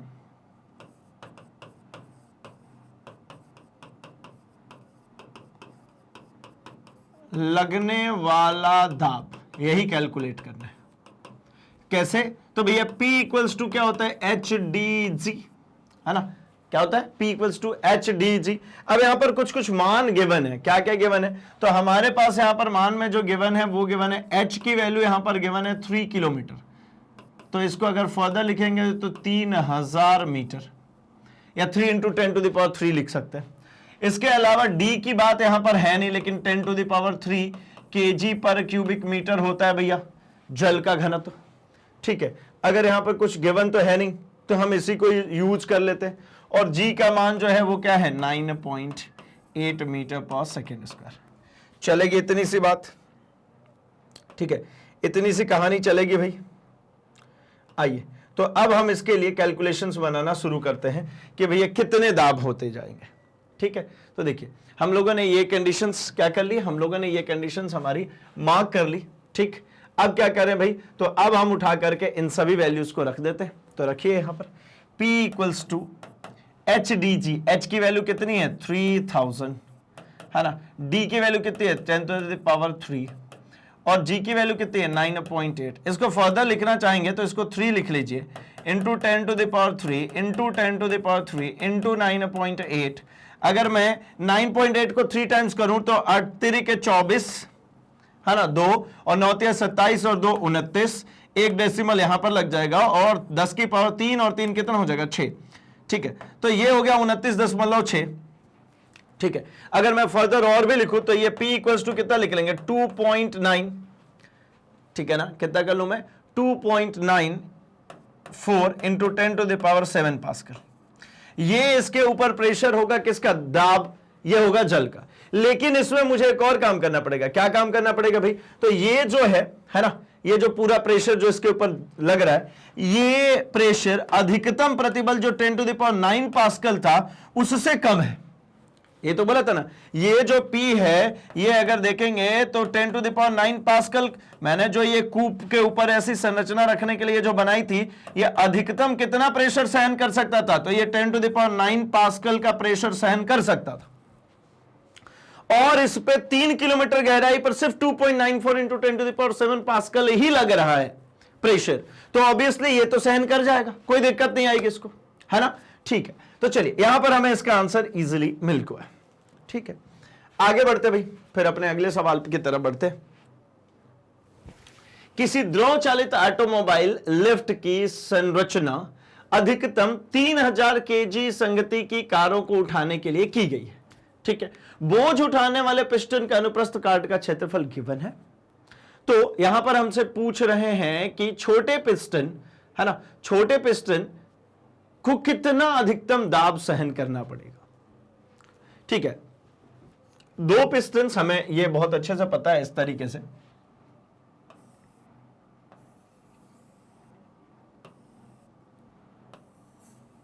इस तरीके का ही अरेंजमेंट होता है। यहां पर एक पिस्टन होता है, ठीक है, और एक पिस्टन यहां पर भी बना होगा, ठीक है। अब हमसे कह रहे हैं कि जो 3000 kg की संरचना, मतलब ये देखिए बोझ को उठाने वाले पिस्टन का अनुप्रस्थ काट का जो क्षेत्रफल है वो 425 स्क्वायर सेंटीमीटर है, ठीक है ना, 425 स्क्वायर सेंटीमीटर है। और जो है अधिकतम जो दाब जो सहन कर सकता, मतलब अधिकतम भार जो सहन कर सकता है वो 3000 kg। तो मैं यहां पर लिखता हूं, जरा देखिए, मास जो है वो गिवन है यहां पर मुझे 3000 kg। क्या गिवन है? 3000 kg, ठीक है। अब यहां पर हमने बात करी है तो मास की बात हो गई, तो ये फोर्स कितना होगा? तो फोर्स के लिए आपको पता है mg होता है, F इक्वल्स टू, या अल्टीमेटली इसको चाहूंगा तो मैं वेट लिखता हूं, वेट है ना, भार के लिए मैं लिखना चाहूंगा, है ना। तो ये कितना आएगा भाई? तो ये 3000 इंटू 9.8, मतलब ये फाइनली मुझे कितना मिल जाएगा? 8 के 24, अभी जस्ट भी किया था हम लोग, है ना, 8 के 24, 2 और 9 27 और 2 29, और ये 3 0, 1 2 3, 1 यहां पर लगाना है। तो ये हमें मिल गया भैया फोर्स की वैल्यू 29400, 29400 न्यूटन, ये हो गया हमारा फोर्स। अब हमें दाब निकालना है ना, दाब निकालना है। दाब कितना होगा भाई? तो P इक्वल्स टू दाब बराबर बल बटा में क्षेत्रफल। तो बल तो आ गया भैया 29400, क्षेत्रफल कैसे निकाले? तो क्षेत्रफल जो इसका है गिवन है सीधे सीधे 425 स्क्वायर सेंटीमीटर, है ना। क्या है? क्षेत्रफल गिवन है, मैं ऊपर लिख लेता हूं, इसका एरिया जो है वो 425 स्क्वायर सेंटीमीटर गिवन है। इसका मतलब क्या होता है? 425 गुणे 10⁻⁻4 स्क्वायर मीटर। भाई स्टैंडर्ड में कन्वर्ट करना पड़ेगा ना, तो मैं लिख लेता हूं ये 425 गुणे 10⁻⁻4। ये किसकी आ गई भाई बात? ये हो गई प्रेशर P1, ठीक है। अब जितना दाब यहां पर लगना है ना, जितना दाब यहां पर है, दूसरे वाली जगह पर भी दाब का मान कैसा होता है? समान होता है, ठीक है। इसी के नियम के अनुसार तो ये इसको उठा पाता है, तो दाब उस जगह पर भी कैसा होगा? सेम होगा। तो इस दाब को निकाल लेते है ना। तो ये हमारा P की जो वैल्यू है ना, ये जो हमारे P की वैल्यू है ये कितनी बन जाएगी भाई? तो ये हो गई हमारे 6.92 इंटू 10⁻⁻ न्यूटन पर स्क्वायर मीटर, ठीक है। चलिए तो देख लेते भैया एक बार, ठीक। 5 भाई, 5 6.92 इंटू 10⁻⁵ न्यूटन पर स्क्वायर मीटर, ठीक है। कोई दिक्कत परेशानी नहीं। क्यों भाई? ये किसकी वजह से? तो हम कहते हैं पास्कल के नियम के अनुसार दोनों ही जगहों पे जो दाब होता है वो सेम होता है ना। दाब दोनों जगहों पे क्या होता है? सेम होता है भाई। तो हमारा pressure equals to force upon area था, ये ultimately F equals to P1 is equals to क्या होना होता है? P2 होना होता है ना। मतलब F1 अपॉन A1 का जो रेशियो होगा वही होता है F2 अपॉन A2 का रेशियो। इसी की वजह से तो ये एक जगह पे ज्यादा लिफ्ट कर पाता है। क्या कर देते हैं? एरिया को दूसरी जगह पे हमने कम कर दिया तो फोर्स का मान वहां पर बढ़ जाता है। यही था हमारे पास्कल के नियम से, ये था हमारा जो लिफ्ट है हमारी, है ना, जो हाइड्रोलिक लिफ्ट होती है, इसी प्रिंसिपल पर बेस्ड है कि दोनों ही एंड्स पर प्रेशर जो होगा वो सेम होगा। आगे बढ़ते हैं, प्रश्न संख्या 9 में बढ़ते हैं। क्या है भाई? तो यहां पे कह रहे किसी यू नली की दोनों भुजाओं में भरे जल तथा मेथिलेटेड स्पिरिट को पारा एक दूसरे से पृथक करता है, ठीक है। यू नली की दोनों भुजाओं में जल और स्पिरिट भरी है, और उन दोनों में क्या भरा भैया? तो बीच में पारा, ठीक है। ऐसे कुछ थोड़ा अच्छा यू नली नहीं है, ठीक है, छोटा सा यू नली बनाता हूं, ठीक है। इसमें क्या है? कुछ दूर तक पारा भरा है और कुछ दूर तक इसमें क्या भरा है भैया? पानी। तो मान लीजिए भरा पानी, यहां तक भरा है पानी, इधर साइड में भी भरा है पानी, इसके बीच में क्या भरा है? तो इसके बीच में भरा है मरकरी, है ना। एक छोटी सी लेयर यहां पर भरी है मरकरी की, यहां पर भी एक लेयर भरी है मरकरी की, और उसके नीचे क्या भरा भैया? तो इसके नीचे में हमारा भरा है स्पिरिट। तो ये पूरा ही रेंज में क्या भरा है? स्पिरिट भरा है, ठीक है। ये इसको अलग करता है। अब सवाल क्या है, जब जल तथा पारे के स्तंभ 10 सेंटीमीटर और 12.5 सेंटीमीटर ऊंचे हैं, ठीक है, तो दोनों भुजाओं में पारे का स्तर समान है। ये दोनों स्तर कैसा है पारे का? एक समान है। कब समान है? जब जल तथा पारे के स्तंभ क्रमशः 10 सेंटीमीटर और 12.5 सेंटीमीटर ऊंचे, ठीक है। अब कह रहे स्पिरिट की आपेक्षिक घनत्व ज्ञात कीजिए।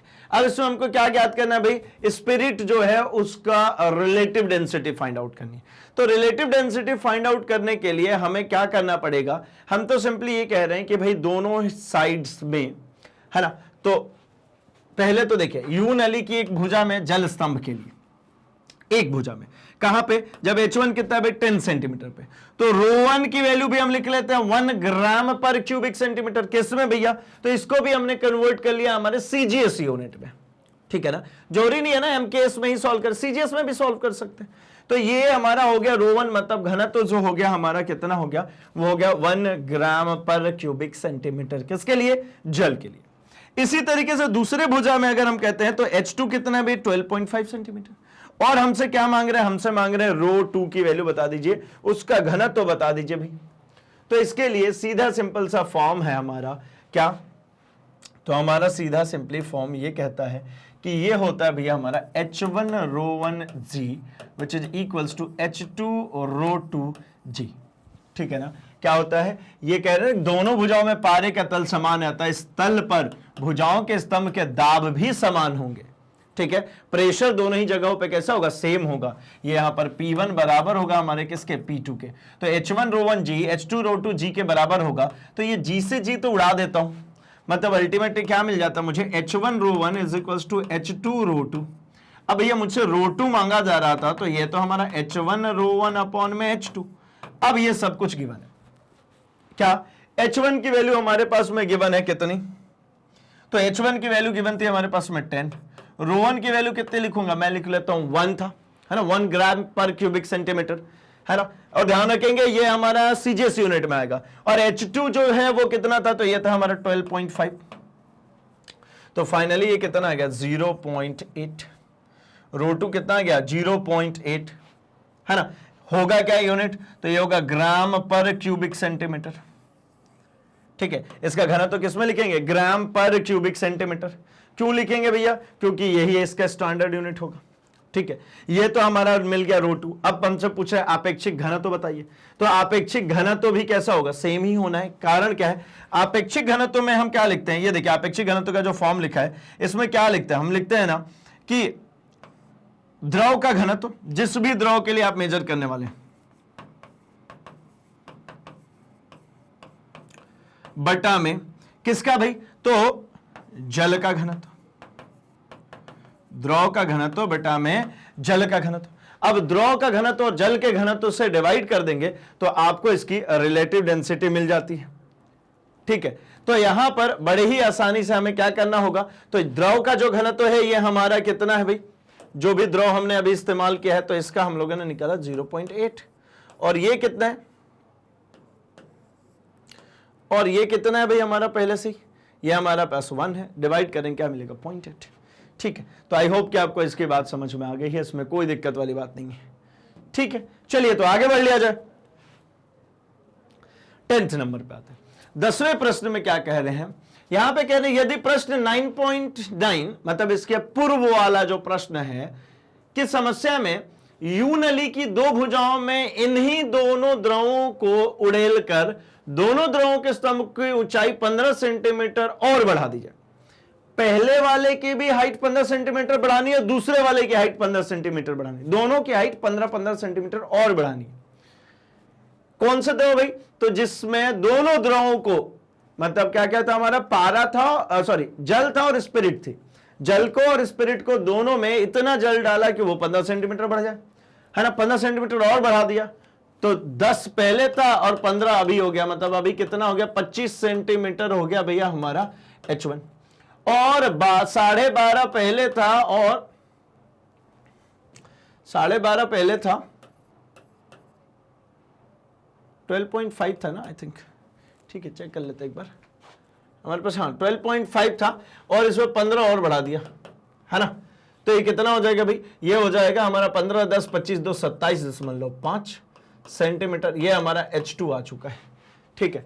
अब कह रहे हैं कि दोनों भुजाओं में पारे के स्तंभ में क्या अंतर होगा, ठीक है। और अपेक्षिक घनत्व जो है पारे का, है ना, पारे का अपेक्षिक घनत्व 13.6 दे दिया, ठीक है।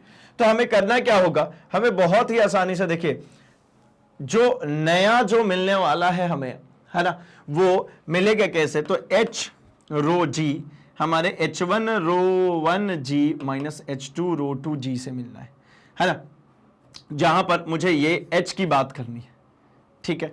रो की वैल्यू यहां पर इन्होंने दे दिया है, कितना दे दिया भैया रो की वैल्यू, तो इन्होंने इसके पारे के अपेक्षिक घनत्व 13.6 हमें दे दिया है, ठीक है। H1 और H2 हम लोग कैलकुलेट कर चुके हैं, ठीक है। H1 और H2 हम लोग कैलकुलेट कर चुके हैं। तो अब इसको हम करते हैं सॉल्व। G से G पूरा तो कैंसिल आउट ही हो जाएगा, है ना, यहाँ पे G से G पूरा ही कैंसिल हो जाएगा। तो हम इसको देखिए नॉर्मली बना सकते हैं कि भैया वो H1 निकाल लिया, उसी तरीके से यहां से H2 निकालते हैं, ठीक है। तो यहां पर रो 2 की वैल्यू कितने मिल जाएगी फाइनली, तो देखिए ये हम उसी फॉर्मूले में रख रहे हैं, H rho G which is equals to H1 rho G rho 1, है ना, माइनस H2 और रो, और ये फाइनली G से G तो आप चाहे कैंसिल कर दें चाहे छोड़ दें, है ना, कैंसिल ही होना है एट द फाइनल एंड, ठीक है। तो G तो कॉमन होकर के कैंसिल हो जाएगा। H की वैल्यू मुझे चाहिए थी, रो मुझे 13.6 गिवन था, पारे की बात कर रहे थे तो पारा का अपेक्षिक घनत्व तो हमें गिवन था। H1 अब कितना हो गया था भाई, तो H1 हम लोगों ने अभी इधर रखा था कि H1 जो है वो पहले 10 था, 15 सेंटीमीटर और बढ़ाया, यानी टोटल 25 सेंटीमीटर हो रखा है। और जो H2 है हमारा वो 12.5 था, इसमें 15 सेंटीमीटर और बढ़ाया, तो ये फाइनली हमारे पास 27.5 सेंटीमीटर की हो रखी है, ठीक है। अब क्या काम करें, तो अब हमने इनकी वैल्यू रख दी, मतलब H1 रख दिया, रो 1 रख दिया, G की जरूरत नहीं है, H2 रख दिया, और रो अभी जस्ट हमने प्रीवियस वन क्वेश्चन में निकाला क्या भाई, तो रो 2 हम लोगों ने 0.8 ग्राम पर क्यूबिक सेंटीमीटर निकाला। एंड रो 1 की अगर आप बात करेंगे तो ये जल के लिए बात करें तो 1 ग्राम पर क्यूबिक सेंटीमीटर होता है, ठीक है। अब अगर इन सभी वैल्यूज को ले आकर के आप इसमें रख रहे हैं तो आप तो यही पाने वाले ना, H equals to H into 13.6 into G, 25 into 1 into G minus 25 into 0.8 into G, finally ये कितना मिलेगा पता है, 3G, ठीक है, कितना 3G। तो हम एक काम करते हैं, हम H निकालना है तो 3/36, यहां पर G और G आएगा, ये दोनों कैंसिल हो जाएंगे, तो 3/36 13.6 मतलब H इक्वल्स टू फाइनली कितना 0.22 सेंटीमीटर। H की जो वैल्यू आएगी वो कितने आएगी 0.22 सेंटीमीटर। इसका क्या मतलब आया भाई, तो इसका ये मतलब आया कि जो स्पिरिट वाली भुजा पारे की तल से ऊपर होगी, ठीक है। इस H का मतलब तो यही समझ में आया कि स्पिरिट वाली जो भुजा है वो पारे के तल से क्या हो जाएगी, ऊपर हो जाएगी। चलिए ठीक है भाई, कैलकुलेट कर लिया हम लोगों ने, समझ लिया, सीख लिया। चलिए तो इस सेशन को हम करते हैं अब क्या यहीं कहीं पर समाप्त, ठीक है ना, क्योंकि हम लोगों ने पूरे एनसीईआरटी क्वेश्चन के जितने भी आपके क्वेश्चंस हैं उनके सॉल्यूशंस को 2 पार्ट में कवर करेंगे। फर्स्ट पार्ट को यहां पर एंड करते हैं, हम मिलेंगे अपने अगले पार्ट में जहां पर डिस्कस करेंगे क्वेश्चन नंबर 11 ऑनवर्ड्स। तो भाई जैसा कि आपको पता है कि मैग्नेट ब्रेन्स हमेशा से कमिटेड एक हाई क्वालिटी एजुकेशन प्रोवाइड करने के लिए, और ये हम सारे ही कोर्स कंटेंट आपके लिए लेकर के आते हैं एनसीईआरटी के बेसिस पर। ये पूरे कोर्स कंटेंट आपको मैग्नेट ब्रेन्स पर इजीली मिल जाती है, आप चाहे वेबसाइट से जाएं, आप चाहे यूट्यूब से डायरेक्टली जाएं, या फिर आप हमारे मोबाइल एप्लीकेशन से जाएं, ठीक है। तो भाई अगर और इंप्रोवाइजेशन चाहिए और इंप्रूवमेंट चाहिए तो सिंपली वीडियो के डिस्क्रिप्शन बॉक्स में जाइए, लिंक को फॉलो कीजिए, एंड वहां से आप e notes and e books को भी परचेस कर सकते हैं, जो कि एक्सक्लूसिवली मैग्नेट ब्रेन्स की टीम द्वारा डिजाइन की गई है आपके लिए, एंड अब वो हिंदी मीडियम में भी अवेलेबल है। फाइन, साथ ही साथ हमारा एक स्पेशल अटेंशन बैच भी स्टार्टेड है। जिस तरीके से आप कनेक्टेड है हमारे YouTube चैनल पे, इसी तरीके से हमसे जुड़ सकते हैं हमारे social media platform that is Facebook, Instagram, Twitter, Telegram पर भी, जहां पर कोई सजेशंस, कोई सुझाव हो वो हम तक पहुंचा सकते हैं। हमारी तरफ से कोई नई इंफॉर्मेशन आती है, कोई नई अनाउंसमेंट आती है, वो फटाफट आप तक पहुंच सकती है। तो जल्दी से इस वीडियो को लाइक कर दीजिए, चैनल को सब्सक्राइब एंड इसे अपने दोस्तों में शेयर करना बिल्कुल भी नहीं भूलेंगे, क्योंकि उन्हें भी तो बताना है कि मैग्नेट ब्रेन्स हिंदी लेकर के आते हैं क्वालिटी कंटेंट एक्सपीरियंस टीचर्स के साथ। तो बने रहिए हमारे साथ, हम मिल रहे हैं अपने अगले सेशन में कुछ और क्वेश्चंस के साथ। तब तक के लिए अपना और अपने आसपास सबका बहुत सारा ख्याल रखें। Thanks for watching.